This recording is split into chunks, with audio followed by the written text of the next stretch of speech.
Hello नमस्कार, welcome to the love guidance by Shiva. मैं आज लेके आई हूँ माँ का संदेश आपके लिए। ये संदेश किसके लिए है, माँ ने किसके लिए संदेश भेजा है, अब ये तो डिसाइड करेगा वही जो इस वीडियो को देखेगा, लाइक करेगा, कमेंट करेगा। तो ये रीडिंग, ये वंडरफुल रीडिंग, ये पॉजिटिव रीडिंग उसी के लिए है। तो आप लोग कृपया इससे कनेक्ट कीजिए, अपनी एनर्जी को इसे कनेक्ट कराइए। आप इस वीडियो को लाइक कीजिए, कमेंट कीजिए, सब्सक्राइब कीजिए, बेल आइकन ज़रूर दबाइएगा।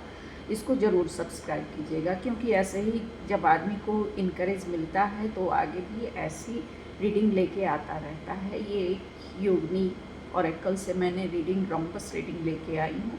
देखिए माँ क्या कहती है। ठीक है, तो हम रीडिंग को शुरू करते हैं। ये है, पहला कार्ड है अग्नि नूना पदामा। ये माँ कहती है कि चाहे आप इसमें बहुत ही वंडरफुल सिचुएशन में हैं, आपके सामने अपॉर्चुनिटीज़ के कई रास्ते खुले हैं, आपके पास कई प्रपोजल हैं, कई प्रोजेक्ट हैं, आप उस पर काम कर सकते हैं, आपको सक्सेस मिलेगी।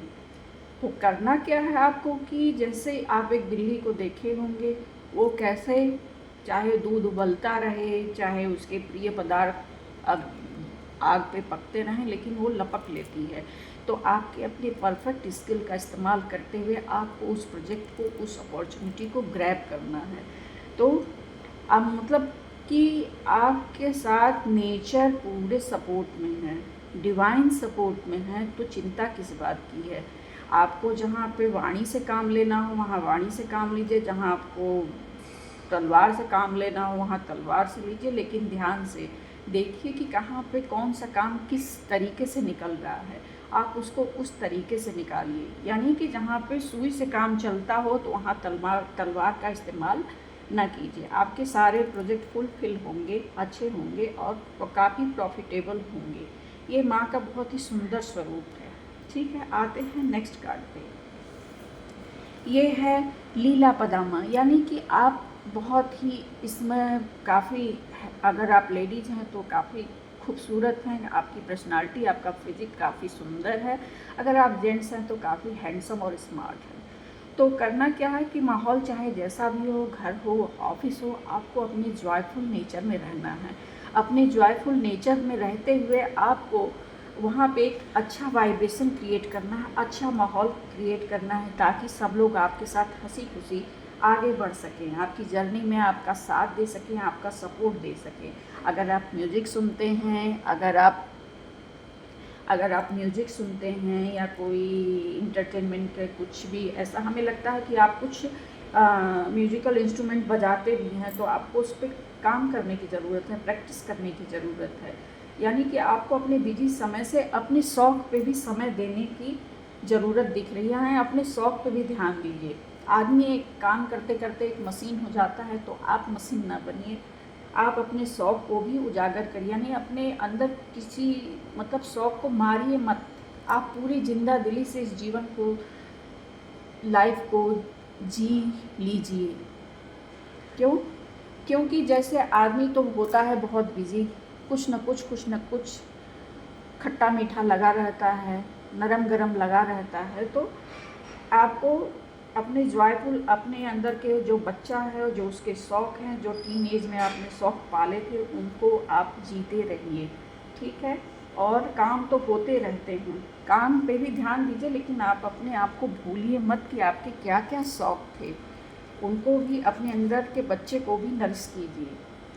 और हमारा तीसरा कार्ड है जो कि बताता है कि आपका इस समय बिजनेस कैसा ग्रोथ कर रहा है। तो यहाँ पे ग्रोथ, यहाँ पे है यमुना पदामा। तो माँ बताती हैं कि आपका ग्रोथ, जो बिज़नेस है, आप जो प्रोजेक्ट पे काम कर रहे हैं, उसमें ग्रोथ अच्छी दिख रही है। क्योंकि माँ यमुना पदामा लोगों को नरिश करती हैं, उनको अपने जड़ों को फैलाने में मदद करती हैं। उसी जल को हम पीते भी हैं, उसी जल से हम अपने खाने के लिए साधन को भी मतलब जैसे अनाज हुआ, खेती हुआ, उसमें भी लगाते हैं। तो आप सिर्फ माँ जल अपने लिए नहीं रखती है, तो आपके पास जो कुछ भी है उसको थोड़ा थोड़ा डिस्ट्रीब्यूट भी कीजिए, यानी आप किसी की मदद कर सकते हैं, उसके ग्रोथ में या वो स्टेबल हो सकता है, तो आपको उसकी मदद ज़रूर करनी चाहिए अगर आप सक्षम हैं तो।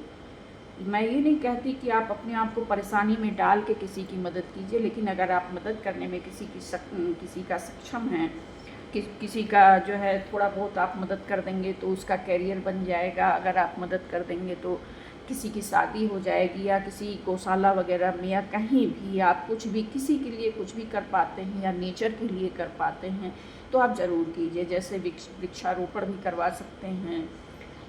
हम जैसे माँ प्रकृति के लिए भी कुछ, हरियाली के लिए कुछ, यहाँ पे कहीं पेड़ पौधा कोई लगा रहा हो तो उस ग्रुप में थोड़ा बहुत डोनेट कर सकते हैं। इससे आपके जो भी थोड़ा बहुत भी जो भी परेशानियाँ आ रही हैं वो दूर होंगी, ग्रोथ के रास्ते खुलेंगे आपके। ठीक है।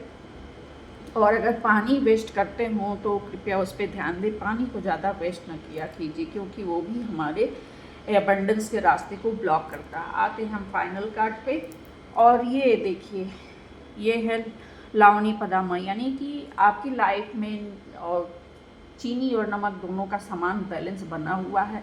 आप जो भी काम करते हैं वो काफ़ी फ्रूटफुल है, उसमें काफ़ी आपको प्रॉफिट होता है, और आप जो सोच रहे हैं उसका भी ग्रोथ, जो आप नया काम करने के लिए सोच रहे हैं उस पर भी आपका अच्छा सक्सेस दिख रहा है, यानी उसमें भी काफ़ी प्रॉफिट होगा। और आपको अपनी जड़ों को और मजबूत करने की ज़रूरत है। जैसे कि आदमी एक ज़मीन से जुड़ा रहता है, या कहीं जहाँ पे रहता है वहाँ भी कहीं से आया रहता है, तो आप जहाँ से आए हैं उसको भी मत भूलिए। वहाँ पे आपको कुछ करने का चांस मिलता है, वहाँ के ग्रोथ पे, वहाँ के विकास पे, तो आपको उस पर भी ध्यान देने की ज़रूरत है। ये आप कह सकते हैं कि जैसे आपके माता पिता हों, चाहे जिसने भी आपको सपोर्ट किया हो आपको स्टैंड करने में, आप उसको भूलिए मत। यानी कि आप काफ़ी सक्सेसफुल हो चुके हैं, आपके पास काफ़ी कुछ है, तो आप इस पूरी रीडिंग को देखते हुए समझ में आ रहा है कि आप जो है औरों को भी साथ लेके चल सकते हैं, उनका भी साथ दे सकते हैं। आपकी जड़ें गहरी होती जा रही हैं, मतलब आगे भी और गहरी और स्टेबिलिटी बहुत अच्छी दिखाई दे रही है, ग्रोथ भी बहुत अच्छा दिखाई दे रहा है। आप जो भी प्रोजेक्ट पे इस समय काम कर रहे हैं वो बहुत ही सक्सेसफुल होने वाला है। ये माँ बता रही है, माँ की कृपा है, ये माँ का आशीर्वाद है। देखिए किसके लिए होता है। और आप इस समय बहुत ही वंडरफुल कंडीशन में हैं, आपकी पर्सनालिटी भी खूब ग्रेस कर रही है, काफ़ी आपका ऑरा काफ़ी इसमें स्ट्रांग हुआ है, काफ़ी ब्राइट ऑरा आपका दिख रहा है, और काफ़ी आपका मन अंदर से शांत, काफ़ी संतुष्ट भी फील कर रहे हैं। आप जो ग्रोथ चाहते थे वो आपको पूरी मिल रही है, आप जो चाह रहे हैं वो आपको मिल रहा है, आप ये जान रहे हैं, और आप काफ़ी संतुष्ट हैं अपने ग्रोथ से, डिवाइन से, यूनिवर्स से। तो सबका थैंक यू, ग्रेटिट्यूड ज़रूर पे कीजिए। और आपको ये रीडिंग कैसी लगी आप ज़रूर बताइएगा मुझे। Thank you so much. नमस्कार, मिलते हैं फिर अगले रीडिंग में।